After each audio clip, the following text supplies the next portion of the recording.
Class 8 ये आपके social के कुछ इंपॉर्टेंट क्वेश्चंस हैं जिनको आप एग्ज़ाम से पहले रिवाइज कर सकते हैं।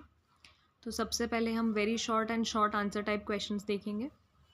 How did the British preserve government documents, यानी जो ब्रिटिश लोग थे वो पहले के टाइम में गवर्नमेंट के डॉक्यूमेंट्स को प्रिजर्व कैसे करते थे, यानी बचा के कैसे रखते थे। In order to preserve government documents, the British established record rooms and also built institutions such as archives and museums for preserving government documents. यानी पहले के टाइम में वो गवर्नमेंट डॉक्यूमेंट प्रिजर्व करने के लिए रिकॉर्ड रूम्स बनाया करते थे जहाँ पर हर चीज़ का रिकॉर्ड रखा जाता था, और कुछ इंस्टीट्यूशंस बनाते थे जैसे आर्काइव रूम या म्यूज़ियम, संग्रहालय, जिसमें वो ये सारे डॉक्यूमेंट्स रखा करते थे। How were the people benefited from spread of printing technique. तो प्रिंटिंग टेक्निक जब प्रिंट होना चालू हो गए तो उससे लोगों को कैसे फ़ायदा हुआ। The spread of printing technique led a revolution in communication and book production. Newspaper were published and biographies of important personalities were sold on the local bazaars. तो इससे क्या हुआ, रिवॉल्यूशन हुआ, लोगों ने कम्युनिकेशन स्टार्ट करा, बुक्स का production बढ़ गया, न्यूज़पेपर्स पब्लिश होने लगे, लोगों की बायोग्राफीज़ आने लग गई जो इंपॉर्टेंट लोग थे। बायोग्राफीज़ यानी किसी के बारे में पूरी लाइफ की कहानी, और ये लोकल बाजार्स में सेल होने लग गई।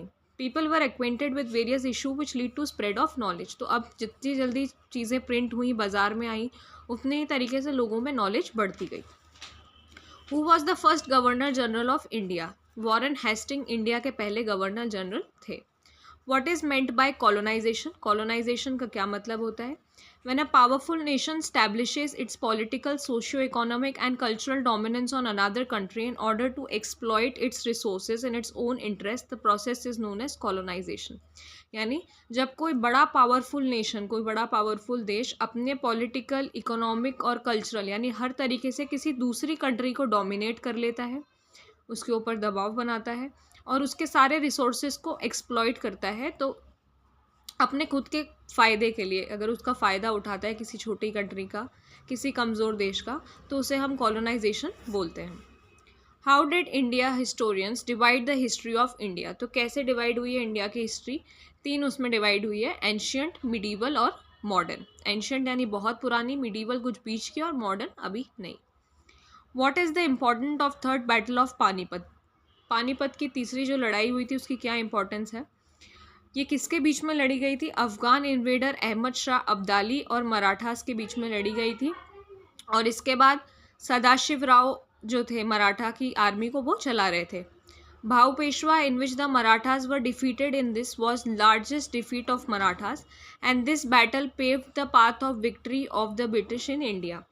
तो इसमें मराठास हार गए थे और ये सबसे बड़ी हार थी उनके लिए, और इसके बाद ब्रिटिश का रास्ता यहाँ के लिए खुल गया। What were the result of Battle of Buxar? Berkshire की बैटल के क्या रिजल्ट थे। The most important result of Battle of Buxar was the combined armies of Emperor Shah Alam, supreme power of India. Awadh and Nawab of Bengal were defeated in this. After the defeat of Emperor, the people were forced to accept the supremacy and subjugation of company, by which there was a full and dominance of Indian powers. तो जब battle of Berkshire लड़ी गई तो उसमें combined armies थी, मतलब 2-3 armies साथ में गई हुई थी, जिसमें से शाह आलम की आर्मी थी, अवध की थी और नवाब ऑफ बंगाल थे। तीनों हार गए थे एम्परर से, और लोगों को फिर अपनी हार एक्सेप्ट करके लोगों को मानना पड़ा कि अब जो ब्रिटिश ईस्ट इंडिया कंपनी है वही हमारे ऊपर राज करेगी। Which Indian products were in great demand in the European markets. European market में कौन से इंडियन प्रोडक्ट सबसे ज़्यादा डिमांड में थे। कॉटन, सिल्क जो इंडिया में प्रोड्यूस होता था वो यूरोप में बहुत ज़्यादा पॉपुलर था। इसके अलावा black pepper, cloves, cardamom, cinnamon, यानी कि हमारे जितने भी मसाले हैं वो वहाँ पर बहुत ज़्यादा चलते थे, उनकी बहुत ज़्यादा डिमांड वहाँ पर रहती थी। What was meant by subsidiary alliance? Subsidiary alliance का क्या मतलब था। This was a type of treaty used by Governor General of India Lord Wellesley to establish relations with princely states of India. The alliance was based on imperialistic policy.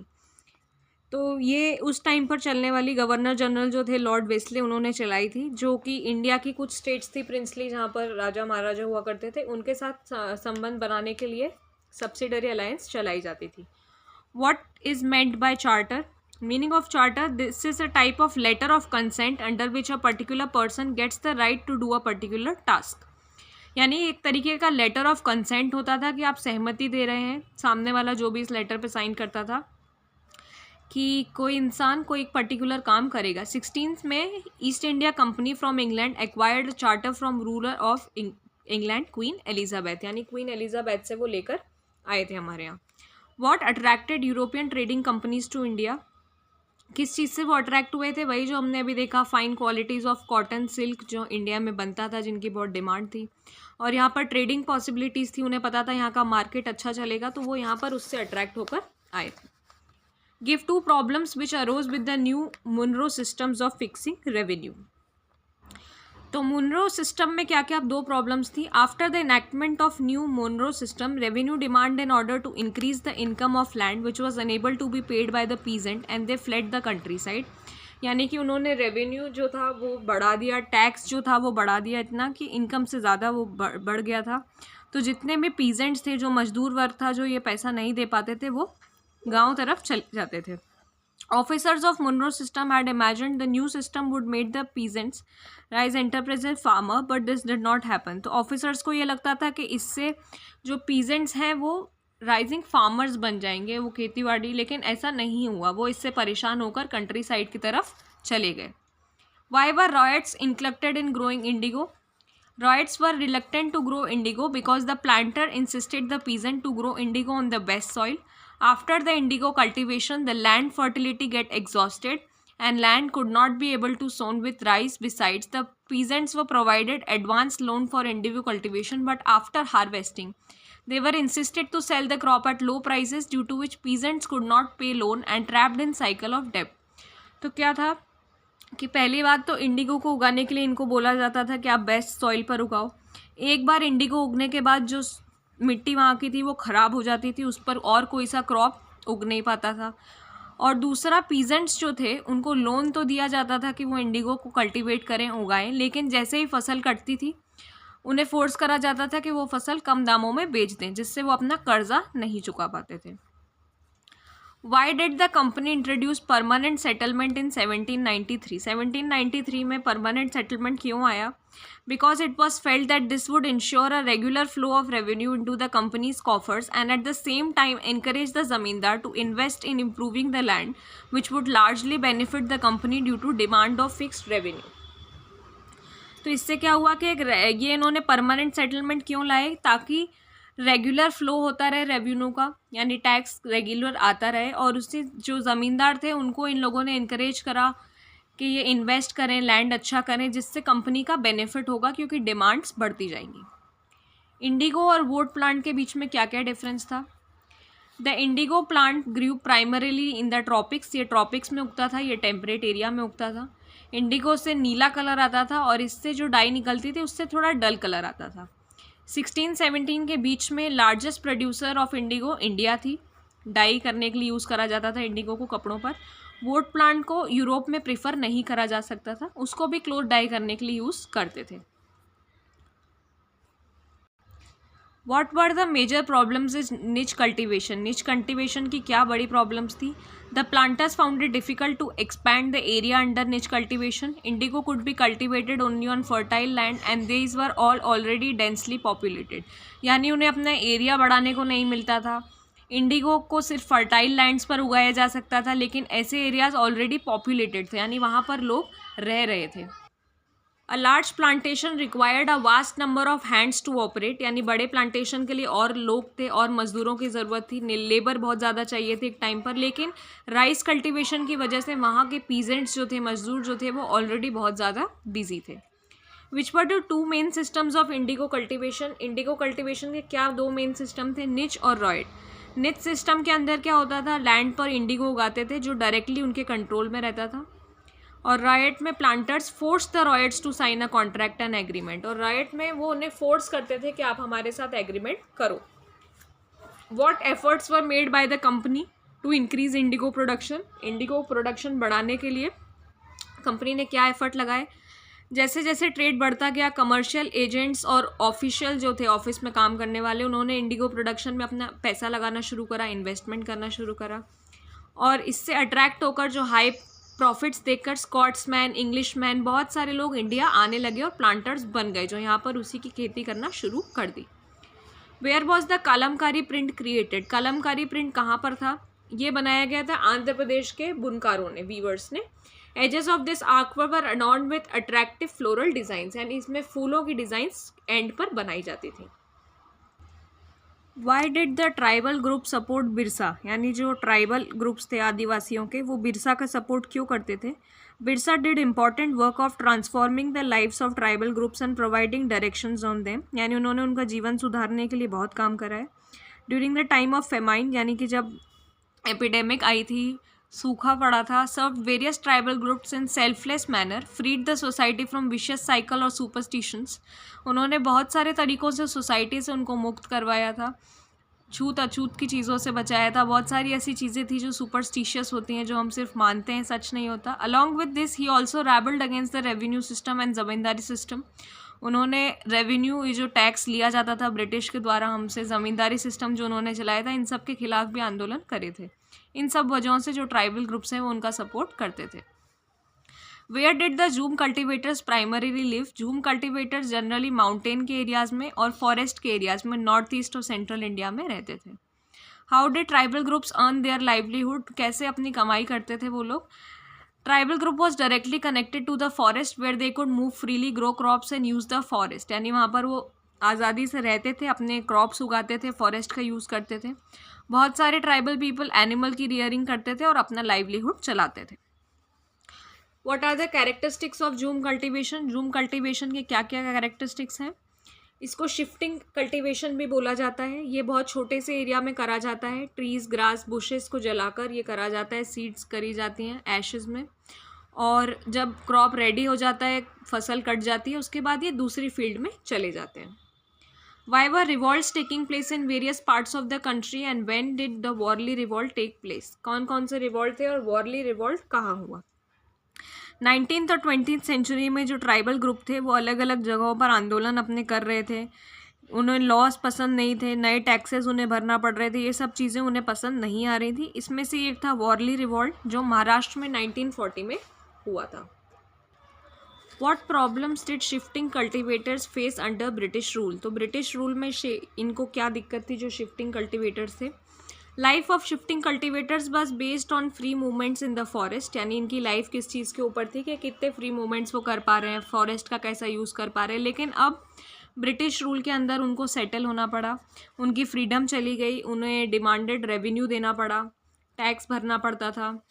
कुछ peasants जो थे उनको लैंडलॉर्डर्स बना दिया गया, कुछ को कोशेयरर बना दिया, यानी कुछ मजदूरों को तो उनको बोल दिया गया कि ज़मीन के मालिक आप हैं, कुछ को उनके साथ पार्टनरशिप में कर दिया गया। तो इस वजह से उनको काफ़ी ज़्यादा दिक्कतें आने लग गई। What was the demand of Rani Lakshmibai of Jhansi that was refused by British? Rani Lakshmibai ने क्या डिमांड रखी थी जिसको ब्रिटिशर्स ने मना कर दिया था? रानी लक्ष्मीबाई ने डिमांड करा था कि उनकी हस्बैंड की डेथ के बाद जो उनका अडॉप्टेड बेटा है, जिन्होंने उसे गोद लिया था, उसी को वारिस बनाया जाए, यानी अगला गद्दी पे बैठने वाला वही बने। लेकिन ब्रिटिशर्स ने उनकी इस डिमांड को नहीं माना। What objection did the sepoys have new cartridge then they were asked to use? यानी क्या जो सिपाही वहाँ पर थे उन्हें क्या ऑब्जेक्शन था जो नई कार्ट्रिज आई थी, जो नई कारतूस आई थी उससे? उन्हें यह दिक्कत थी कि वो उसके ऊपर जो ग्रीस लगी हुई थी वो फैट ऑफ काऊ और पिग से बनी हुई थी, यानी उसमें गाय और सूअर का मांस था, और कार्ट्रिज को सबसे पहले दांत से काटना पड़ता था, तब वो खुलती, तब वो यूज़ होती थी। तो सिपाहीज समझ गए कि ब्रिटिश जो है उनके धर्म को नुकसान पहुंचाना चाहते हैं, इसलिए उन्होंने ऑब्जेक्ट करा कि हम ये नई कारतूस का इस्तेमाल नहीं कर सकते हैं। What did the British do to protect the interest of those who converted to Christianity? यानी जिन लोगों ने क्रिश्चियन धर्म अपना लिया, ब्रिटिशर्स ने उनके लिए क्या क्या करा? A new act was frame in 1850, एक नया एक्ट बना, जो क्रिश्चियन बन जाएंगे उनको क्या होगा, उनको राइट्स मिल जाएंगे अपनी पेरेंटल प्रॉपर्टी पे, यानी उनके जितने भी खानदानी ज़मीन जायदाद है वो उनके नाम कर दी जाएगी। How did the last Mughal emperor live the last years of his life? यानी जो लास्ट मुगल एम्पर थे उन्होंने अपने आखिरी क्षण कैसे जिए? दिल्ली को रिकैप्चर कर लिया था ब्रिटिशर्स ने सितंबर 1857 में। तो जो लास्ट मुगल एम्पर थे Bahadur Shah Zafar was tried in court and sentence to life imprisonment, यानी उन्हें सज़ा दे दी गई, कोर्ट ले जाया गया और उन्हें पूरे उम्र कैद की सज़ा सुनाई गई। His 2 sons were shot dead in front of his eye, यानी उनके दोनों बेटों को उनकी आंखों के सामने मार दिया गया। बहादुर शाह और उनकी जो वाइफ थी बेगम जिनात महल, उन्हें प्रिजन में, जेल में भेज दिया गया, रंगून जेल में, अक्टूबर 1858 में, और इसी जेल में उन्होंने अपनी आखिरी सांसें ली नवंबर 1862 में। वाई डिड द ब्रिटिश सिपाही refuse to go to Burma, यानी जो ब्रिटिश सिपाही थे उन्होंने बर्मा जाने से मना क्यों कर दिया 1824 में?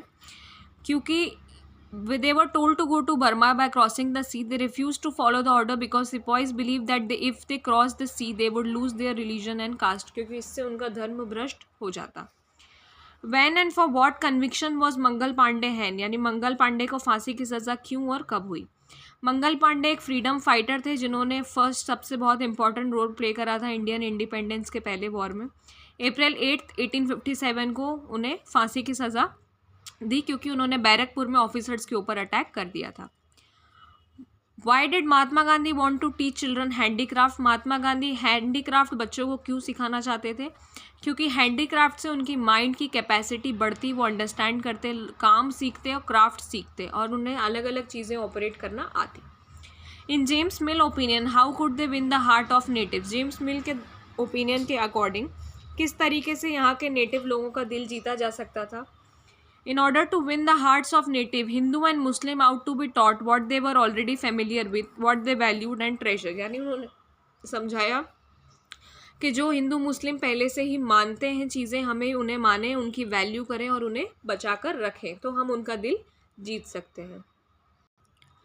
What is a resource conservation? Resource conservation क्या होता है? By using resource carefully and giving them time to get renewed is called resource conservation, यानी resources का यूज़ हम बहुत ध्यान से करें और उन्हें वापस बनने तक का टाइम दें, उसे हम रिसोर्स कंजर्वेशन बोलते हैं।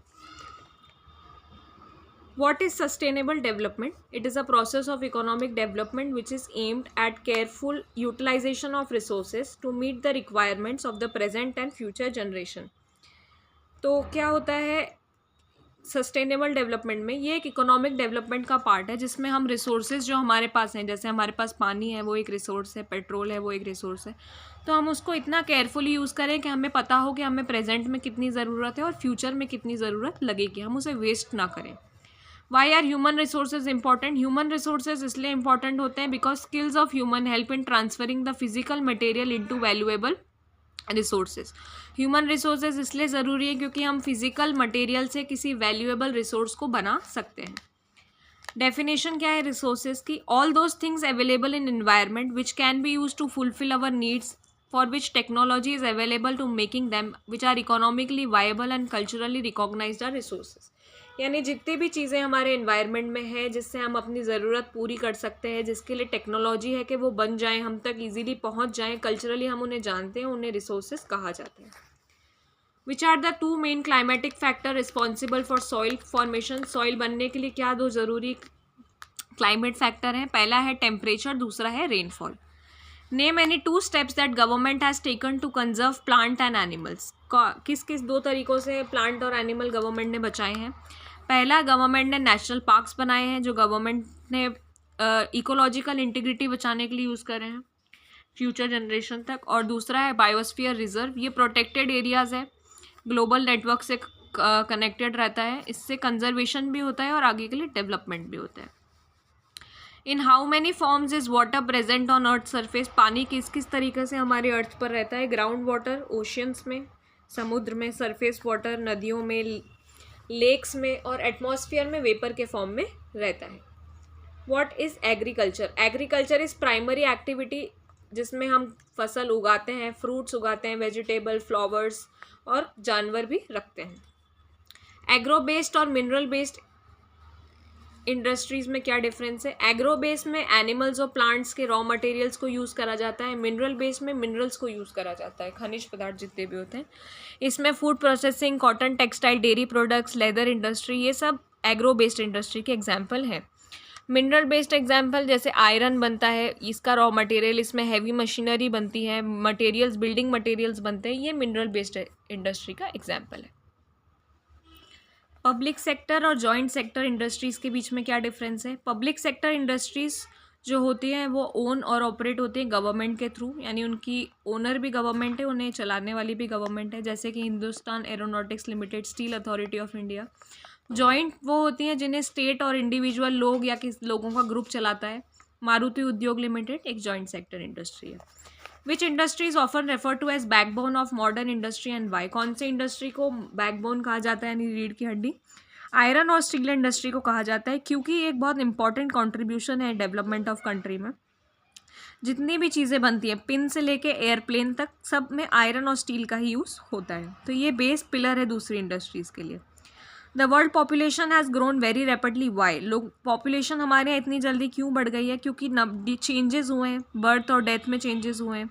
हमारे पास अब फूड सप्लाई ज़्यादा है, मेडिसिन अच्छी हैं, डेथ्स कम हो चुकी हैं, और नंबर ऑफ बर्थ्स अभी भी हाई है। Write name of 3 organs of the government. कौन कौन से टास्क करते हैं वो? 3 ऑर्गन है, लेजिस्लेचर, एग्जीक्यूटिव, जुडिशरी। एग्जीक्यूटिव एक स्मॉल ग्रुप ऑफ पीपल होता है जो लॉज बनाता है और फिर गवर्नमेंट चलती है। What is meant by secularism? Strategy of separation of religion from the state is known as secularism. यानी ज़रूरी नहीं है कि आप किसी स्टेट में रह रहे हैं तो वहाँ पर एक ही तरीके का रिलीजन चलेगा, नहीं, रिलीजन और स्टेट दोनों अलग अलग होता है। How do fundamental rights in Indian constitution help us? Fundamental rights से क्या क्या हमें कैसे कॉन्स्टिट्यूशन यूज़ करता है उसको? वो हमें प्रोटेक्ट करता है ट्राइनी ऑफ स्टेट से, यानी कि मेजॉरिटी से बचाता है। इंडियन कॉन्स्टिट्यूशन सारे सिटीजन्स को उनके रिलीजियस बिलीफ प्रैक्टिस करने देता है, यानी जो भी है, आप हिंदू हैं, मुस्लिम हैं, जो भी हैं, वो आपको उसे प्रैक्टिस करने देगा। What is meant by independent judiciary? Means that other branches of the government जैसे लेजिस्लेचर, एग्जीक्यूटिव, ये एक दूसरे के काम में हस्तक्षेप नहीं कर सकते हैं। कोर्ट्स जो हैं वो गवर्नमेंट के अनुसार नहीं चलती हैं। तो इसलिए आप जब इस ऑफिस में अपॉइंट हो गए हैं तो आपको किसी जज को रिमूव करना बहुत मुश्किल होता है, उनके पास कुछ सिग्निफिकेंट पावर्स होती हैं। Why are the Adivasi communities moving towards the cities in present time? Adivasis जो हैं वो सिटीज़ की तरफ क्यों कर रहे हैं? क्योंकि अब उन्हें उनके लैंड और फॉरेस्ट से सेपरेट कर दिया गया है। आदिवासी कम्युनिटीज़ जो हैं उन्हें उनका सोर्स नहीं मिल पा रहा है लाइवलीहुड और फूड का, तो इसलिए अब अपने ट्रेडिशनल जगह छोड़कर बहुत सारे लोग काम ढूंढने के लिए सिटीज़ की तरफ आ रहे हैं। Right the number of members of Lok Sabha who presides over it? Lok Sabha में टोटल 545 मेंबर्स होते हैं और उसको प्रेसाइड करने वाला होता है स्पीकर, जो लोकसभा में बैठता है। तो ये आपके शॉर्ट क्वेश्चन हो गए हैं। अगले वीडियो में हम आपको लॉन्ग क्वेश्चंस बता देंगे।